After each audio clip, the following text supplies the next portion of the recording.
Bismillahirrahmanirrahim. Assalamualaikum warahmatullahi wabarakatuh. Selamat sore, salam sejahtera bagi kita semuanya. Om Swastiastu, Namo Buddhaya, salam kebajikan.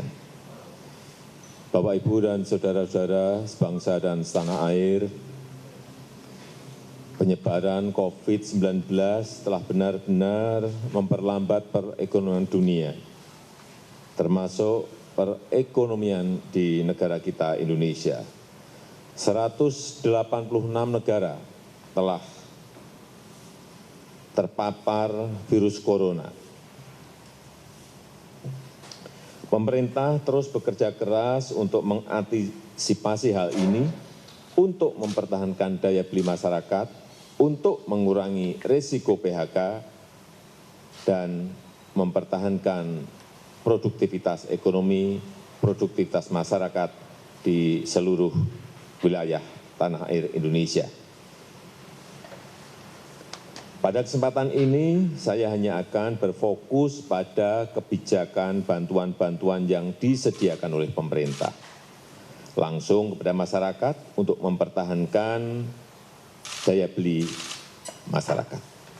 Pertama, saya telah perintahkan kepada semua menteri, gubernur, bupati, dan wali kota agar memangkas rencana belanja yang tidak produktivitas ekonomi, produktivitas masyarakat maupun di seluruh wilayah.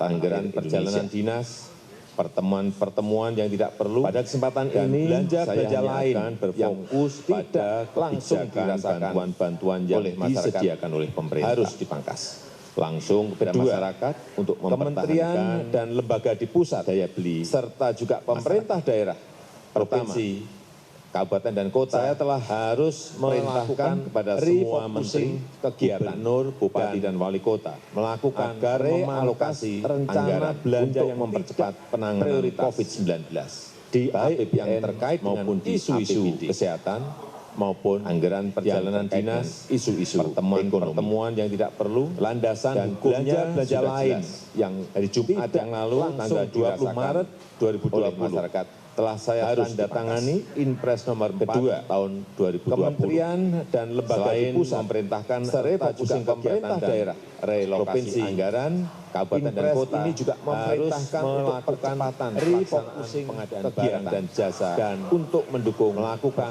realokasi anggaran untuk mempercepat sekali lagi bukan hanya untuk baik yang terkait kesehatan isu-isu kesehatan, tapi juga untuk penanganan yang dampak dengan isu-isu ekonomi.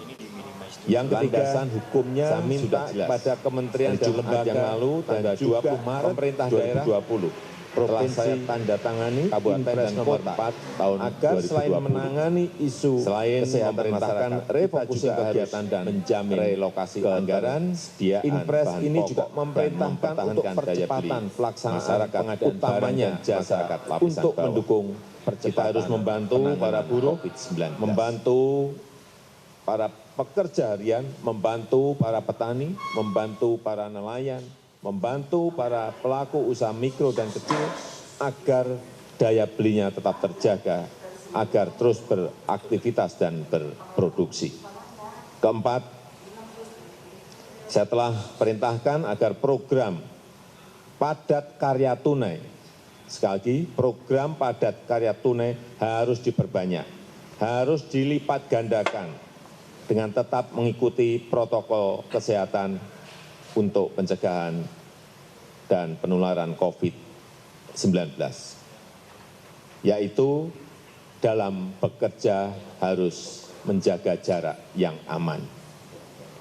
Program padat karya tunai di beberapa kementerian seperti Kementerian PUPR, Kementerian Perhubungan, Kementerian Pertanian, Kementerian KKP harus segera dieksekusi. Dana desa dan program-program pemerintah daerah, provinsi, kabupaten, dan kota juga harus mengutamakan cara-cara padat karya. Ini akan membantu masyarakat, membantu para petani, para buruh tani, para nelayan di pedesaan di seluruh tanah air. Sekali lagi, dengan tetap mengikuti protokol kesehatan, yaitu dalam bekerja harus menjaga jarak yang aman. Kelima, kepada penerima kartu sembako, pemerintah memberikan tambahan sebesar 50.000 per keluarga penerima, sehingga menjadi 200.000 per keluarga penerima yang akan diberikan selama 6 bulan. Anggaran yang dialokasikan adalah sebesar 4,56 triliun rupiah. Yang keenam, kepada calon penerima kartu prakerja, pemerintah akan mempercepat implementasi kartu prakerja, sekaligus untuk mengantisipasi para pekerja yang terkena PHK, para pekerja harian yang kehilangan penghasilan, para pengusaha mikro yang kehilangan pasar dan omset, agar dapat meningkatkan kompetensi dan kualitas SDM-nya. Alokasi anggaran yang disediakan di dalam kartu prakerja ini adalah sebesar 10 triliun. Sehingga nanti setiap peserta kartu prakerja akan diberikan honor insentif 1 juta per bulan selama 3 sampai 4 bulan. Yang ketujuh, untuk membantu daya beli pekerja di sektor industri pengolahan, pemerintah akan membayar PPh pasal 21 yang selama ini dibayar sendiri oleh para pekerja, dalam rangka memberikan tambahan penghasilan kepada pekerja di industri pengolahan. Alokasi anggaran yang disediakan sebesar 8,6 triliun rupiah. Kedelapan, kepada para pelaku UMKM, OJK, Otoritas Jasa Keuangan, akan memberikan relaksasi kredit UMKM untuk nilai kredit di bawah 10 miliar untuk tujuan usaha, baik itu kredit yang diberikan oleh perbankan maupun oleh industri keuangan non-bank. Asalkan digunakan untuk usaha, akan diberikan penurunan bunga dan penundaan cicilan sampai 1 tahun. Oleh karena itu, kepada tukang ojek, kepada supir taksi yang sedang kredit kendaraan bermotor dan kredit mobil, nelayan yang sedang kredit perahu tidak perlu khawatir, pembayaran bunga dan angsuran diberikan kelonggaran 1 tahun. Dan pihak perbankan maupun industri keuangan non-bank dilarang mengejar-ngejar angsuran, apalagi menggunakan jasa penagihan atau debt collector.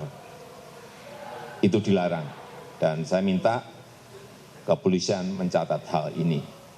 Kesembilan, kepada masyarakat berpenghasilan rendah yang sedang melakukan kredit kepemilikan rumah bersubsidi, pemerintah juga memberikan 2 stimulus, yaitu pemerintah memberikan subsidi selisih bunga selama 10 tahun. Jika bunga di atas 5%, maka selisih besaran bunganya akan dibayar pemerintah. Pemerintah juga memberikan subsidi bantuan uang muka bagi yang akan mengambil kredit rumah bersubsidi. Anggaran yang disiapkan 1,5 triliun rupiah. Saya mengajak seluruh jajaran pemerintah, baik di pusat maupun di daerah, sampai ke level kelurahan dan desa, untuk selalu tanggap terhadap situasi kesehatan dan kondisi ekonomi masyarakat. Kita harus kerja keras, kita harus bersatu dan bergotong royong menghadapi tantangan ini. Terakhir, saya juga mengapresiasi gerakan masyarakat yang telah turut mensosialisasikan, memasyarakatkan physical distancing atau jaga jarak aman, yang terus mengingatkan kita semuanya untuk berdisiplin. Karena hanya dengan kedisiplinan yang kuat kita dapat mencegah penyebaran COVID-19. Percayalah, kita bangsa besar, kita bangsa petarung, bangsa berjuang. Insya Allah kita bisa, insya Allah kita mampu dalam menghadapi tantangan global yang berat sekarang ini. Terima kasih, saya tutup. Wassalamualaikum warahmatullahi wabarakatuh.